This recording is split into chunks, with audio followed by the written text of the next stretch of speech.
And when KCPS students start their new school year in the fall, some new classes will be offered. 41 Action News anchor Gabriella Pagan explains how these courses aim to teach students about different heritages.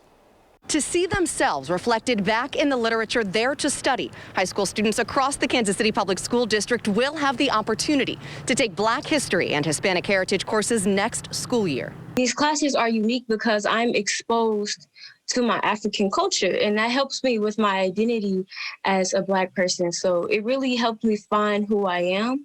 Why is it so important we share that with other people? As a minority, we are often pushed at a disadvantage, but knowing your culture and where you came from is empowering. Southeast High School senior Jakia Jackson wants to be a medical research scientist, crediting information she learned in an advanced English class. We learned about Henrietta Lacks. We learned about the Tuskegee experiments and human experimentation. And not only was I encouraged to become a medical research scientist, but I learned my background as an African American in human experimentation. So as with my background, I'm empowered to be on the other side of the spectrum. It's also a platform right now for people to critique the injustice of our world. And to learn more about how that hasn't altogether been an accident. Chris Odom, co-author of the curriculum alongside Paul Turner, says a lot of local history will be included.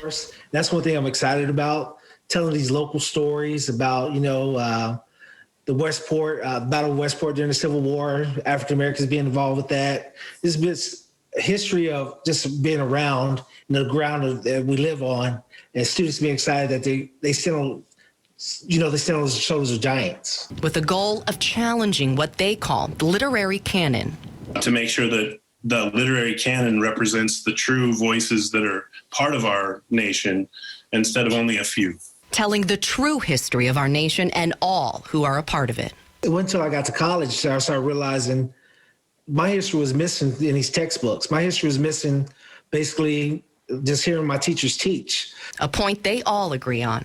You can find that, there's just been omissions. And so the true understanding of our nation requires us to hear from multiple perspectives and not from simply one or two. And it does bring about some controversy and some challenge.